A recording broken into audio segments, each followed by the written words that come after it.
Chapter 11d of Yuddhananta Parva continued talks on the dharma of a king. Yudhishthira asked, what are the attributes that are necessary for a man if he wants to be free from attachment and attain emancipation? Bheeshma replied, the man fit for emancipation has passed far beyond the ken of the world of the senses. Hunger and thirst do not bother him, nor is he affected by other states of the physical body. His mind is untrammeled by wrath, cupidity, and error. Folly never makes him forget himself. To such a man, a hovel built of bamboo and reeds is the same as the palace of a king.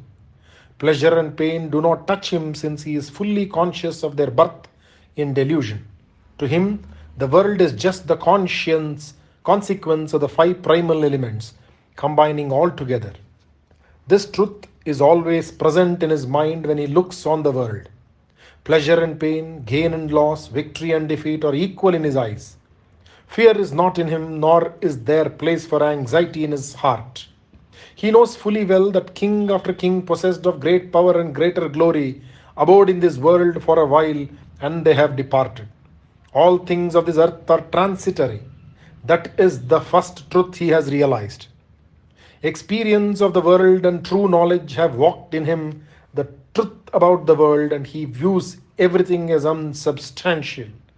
Equipped as he is with so much wisdom, a man attains emancipation wherever he is, whether in domestic life or in the forest. Yudhishthira asked, your statement intrigues me. Without abandoning domesticity, without dropping life in the forest, how can man attain emancipation?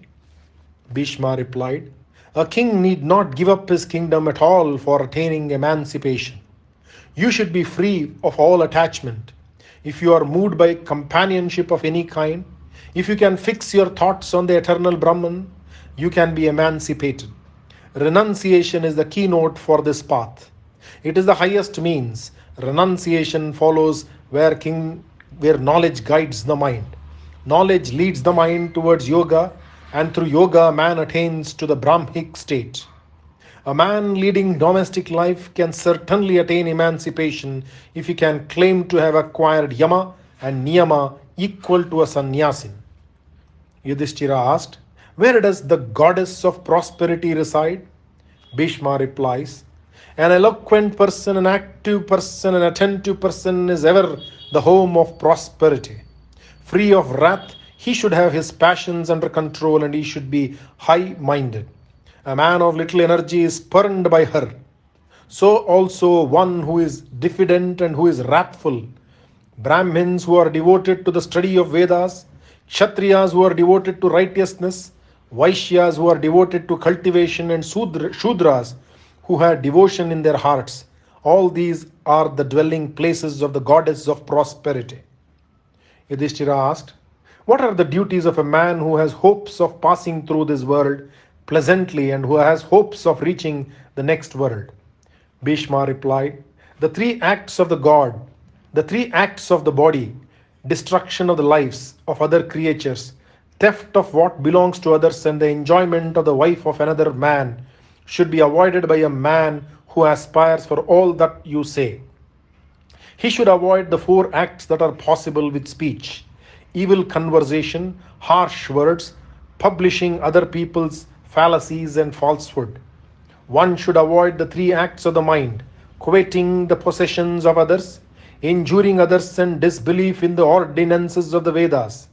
If these 10 acts are avoided, man will be assured of a pleasant passage through this world and a place in the next world. Yudhishthira asked, is there anything which is superior to the practice of brahmacharya? I want also to know the highest indication of virtue and the highest kind of purity. Bhishma replied, abstaining from wine and meat is even superior to brahmacharya. The best indication of virtue is righteousness, and it is always the highest kind of purity. Yudhishthira asked, when should one practice dharma? When should one acquire artha? When should kama be indulged in? Bhishma replied, the first part of one's life is the time when wealth should be earned. Righteousness should then be practiced, and the enjoyment of pleasures comes later. All this with the special observance that one should not attach oneself to any of these. The end and aim of man should be moksha. I repeat, the end and aim of man should be moksha.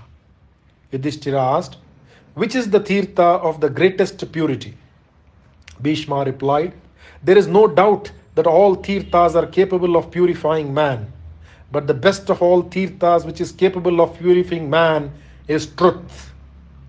One should bathe in the Tirtha called the mind, which cannot be fathomed, which has no sin, which has no stain, and which is pure. This Tirtha has truth for its water, and the lake of the mind is made up of understanding. Once a man bathes in this Manasa Sarovara, he becomes heir to sincerity, gentleness, truthfulness, compassion, self-restraint, and tranquility. Yudhishthira asked, who is the true friend of a man? Is it his father or mother or son or preceptor or kinsman or friend? When one dies, his body has to be abandoned like a piece of wood or like a clod of earth.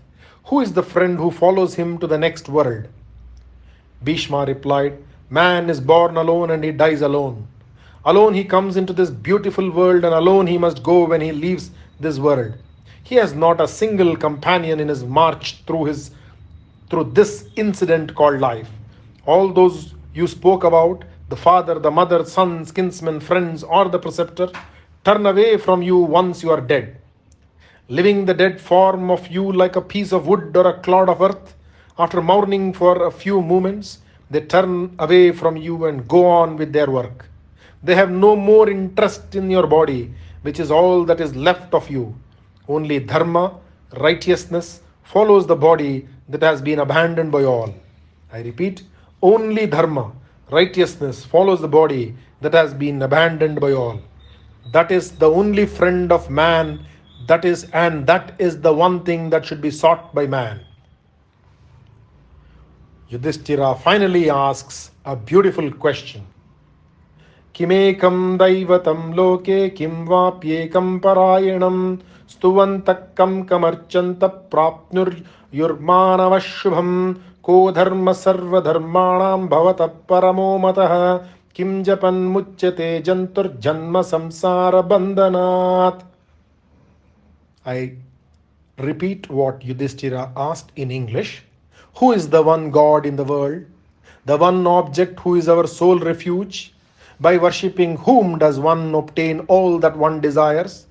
Which is the one religion which is the foremost of all religions? What is the mantra reciting which man becomes freed from the bondage of birth? Bhishma replied, Vishnu is the Lord of the universe. He is the God of gods. He is the foremost of all beings. By him is pervaded this universe. Meditating on him and on his many names, man can transcend all sorrow. The foremost of all religions is Vishnu. He is the highest energy. He is the highest penance. He is the highest refuge. He is the holiest of the holies. He is the beginning of all creation and the end of all creation. Vishnu is the eternal Brahman. Surrender yourself to him and you will be one with him. With Vishnu, the Lord of the past, the present and the future, the Supreme Soul.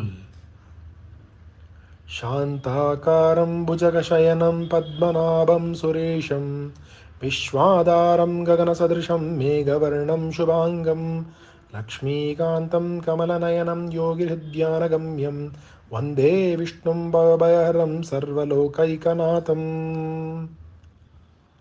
The days of instruction were over. Bhishma said, my child, I have taught you all that you wanted to learn. Go back to your kingdom and begin your rule. The people will be as happy as they were when the great kings Nahusha, Harishchandra and Yayati ruled this world. You carry my blessings with you. Go, my child, and come to me when Uttarayana comes on. I have been waiting for that. I will see you once again then.